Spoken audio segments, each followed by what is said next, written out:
내일이면 윤석열 대통령 당선인이 대한민국 20대 대통령으로 임기를 시작합니다. 취임식은 관례에 따라서 국회에서 열립니다. 국회 야외 스튜디오 연결해서 취임식 상황 미리 짚어보겠습니다. 이준흠 기자.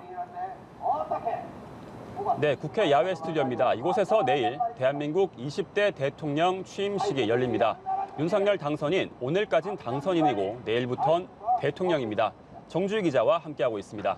네, 오늘만 해도 취임식 예행 연습이 벌써 몇 차례 진행됐는데요. 문재인 대통령 때는 급하게 취임하느라 이렇게 제대로 여는 행사는 10년 만입니다. 그만큼 행사 준비도 마지막까지 꼼꼼하게 이루어지는 모습입니다. 네, 그렇습니다. 취임식 전이지만 윤석열 당선인 이제 오늘 자정부터 바로 공식 임기 시작되는 거죠? 네, 맞습니다. 내일 0시에 보신각의 타종 행사와 함께 종이를 울리면서 윤석열 당선인의 대통령 임기 개시를 알립니다. 윤석열 새 대통령의 첫 직무는 합동참모본부로부터 보고를 받는 건데요. 용산 집무실 지하에 마련된 국가위기관리센터에서 군 통수권 이양을 알리는 전화를 받습니다. 이 지하 벙커에서 받는 건 이번이 처음인데요. 윤 당선인은 이후 오전에 현충원 참배를 한 뒤 이곳 국회 취임식 행사장으로 이동할 예정입니다. 네, 이 새 정부의 슬로건이 다시 대한민국, 새로운 국민의 나라입니다. 이 국민이 진정한 주인이 되는 나라, 또 세계를 향해 함께 도약하는 대한민국 만들겠다는 각오를 이번 취임식에 담겠다는 건데요. 이 취임식의 시나리오를 살펴보면 윤 당선인 입장부터 걸어서 한다고 합니다. 내일 국민 4만 명이 참석을 하는데 이들 사이로 180m 정도를 걷고 함께 셀카도 찍을 예정이라고 합니다. 네, 그렇습니다. 대통령 취임식에서는 모든 것 하나하나에 다 의미를 담기 마련인데요. 특히 참석자가 누구냐가 가장 관심일 것 같습니다. 네, 그렇습니다. 윤석열 대통령 내외가 국민대표 20인과 함께 입장을 하는데요. 이 드라마 오지원 게임에서 깐부 할아버지로 유명해진 오영수 배우를 비롯해 10년간 10억 원을 익명으로 기부해온 대구의 기부천사 박무근 씨 등 특별한 사연을 담은 국민들이 포함됐습니다. 윤 당선인이 연단에 도착을 하면 대구 남자 어린이 또 광주 여자 어린이가 꽃다발을 전합니다. 이 동서 화합 그리고 지역주의 타파를 상징합니다. 또 전직 대통령 또 그 가족들도 참석을 합니다. 네, 전직 대통령 가운데서는 박근혜 전 대통령이 직접 참석하겠다는 의사를 밝혔고요. 가족으로는 이명박 전 대통령의 부인 김윤옥 여사, 노태우 전 대통령의 장녀 노소영 씨와 전두환 전 대통령 부인 이순자 여사가 참석합니다. 노무현 대통령 부인 권양숙 여사는 공식 초청장을 발송을 했지만 건강상의 이유로 불참한다고 합니다. 특히 박근혜 전 대통령이 참석을 하면서 환송 행사는 윤석열 대통령이 문 대통령 내외와 함께 단상에서 내려오고 이후 김건희 여사가 박 전 대통령과 함께 단상에서 내려올 것으로 보입니다. 네, 그렇군요. 역시 취임식 하면 역시 하이라이트 취임사 아니겠습니까? 이 연설문 어떤 메시지가 좀 담길 예정입니까? 네, 그렇습니다. 취임사에서는 공정과 자유, 시장경제, 인권 등 윤 당선인이 그간 강조해온 키워드들이 담길 예정입니다. 분량은 10분 남짓 될 것으로 보이는데요. 원래 취임사 준비위원회에서 초안을 올렸었는데 윤 당선인이 그것을 바탕으로 거의 새로 썼다고 합니다. 계속해서 수정 또 수정했다고 하는데 현재는 거의 완성된 상태라고 합니다. 네, 그렇군요.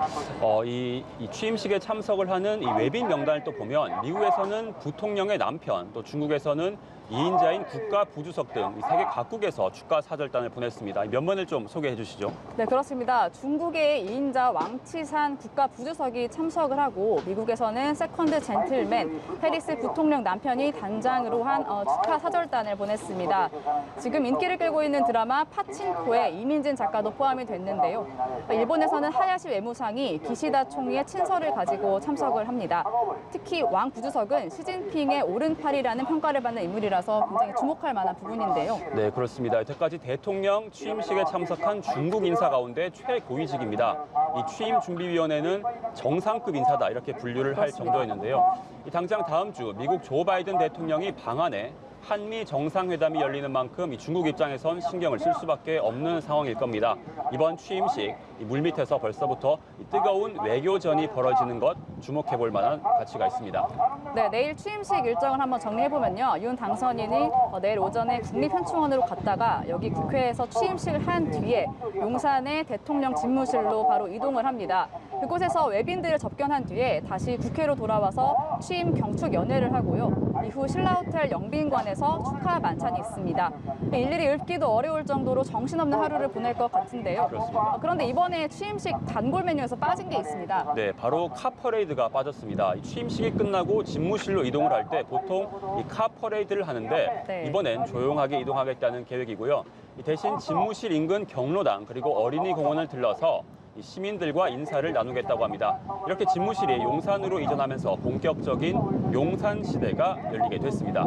네, 그렇습니다. 지금 용산 집무실에는요, 건물 2층과 5층을 대통령 집무실로 쓸 예정이고요. 좀 특이한 것은 대통령 집무실 바로 아래층인 1층이 기자실입니다, 전체가. 대통령 업무 공간과 아주 완전 분리돼 있던 청와대와 차별화된 지점인데요. 네. 그 일대도 미군 기지 부지를 용산 시민공원으로 조속히 조성할 계획이고요. 이런 형태는 좀 미국 백악관을 좀 답습한 형태라고 합니다. 이 공원과 집무실 사이에 있는 담벼락을 먼저 허물고 나서 안이 보이게끔 펜스를 설치하겠다는 구상입니다. 네, 사실 그동안 저희 기자들 이제 청와대에 출입을 하면 청와대 출입 기자 이렇게 불렸는데 지금은 청와대가 없어지면서 우스갯소리로 용산, 청와대 합쳐서 뭐 용화대 이렇게 부르고 있지 않습니까? 앞으로 대통령 집무실 이름 좀 어떻게 바뀔까요?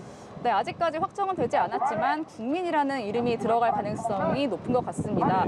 오는 15일까지 국민들로부터 이름 공모를 받고 6월 초 확정한다고 하는데요. 이 국민들로부터 공모 들어오는 것 중에 국민이라는 단어가 많이 들어가 있다고 합니다. 네. 기존 청와대 기자실인 춘추관의 새 이름도 국민소통원으로 정해졌습니다. 네, 이렇게 용산으로 국정의 중심이 옮겨가면서 청와대 이제 시민들의 품으로 돌아가게 됐습니다. 네, 그렇습니다. 내일 취임식 후에 오후 12시부터 저녁 8시까지 빗장이 풀립니다. 일단 오는 22일까지는 사전 신청을 받아서 입장을 할 수 있는데요. 신청은 나흘 만에 100만 명이 넘게 몰렸다고 합니다. 그러면서 무료 관람권을 웃돈을 얹어서 파는 일까지 벌어지는 등 네. 열기가 뜨거운 것은 분명한 것처럼 보이는데요. 이 경내에서 이어지는 새로운 북악산 등산로는 내일 오전 7시부터 바로 사전 신청 없이 누구나 이용할 수 있습니다. 네, 알겠습니다. 이전 청와대 주인이었던 문재인 대통령 오늘 퇴임 행사를 가졌습니다. 내일 취임식에 참석한 이후에는 바로 경남 양산 사저로 내려갑니다. 내일 대한민국 정치 권력이 교체되는 날인데요. 오늘과 내일 취임식이 열리는 시간까지 저희가 현장에서 소식 그리고 분위기 전해드리겠습니다. 지금까지 야외 스튜디오였습니다.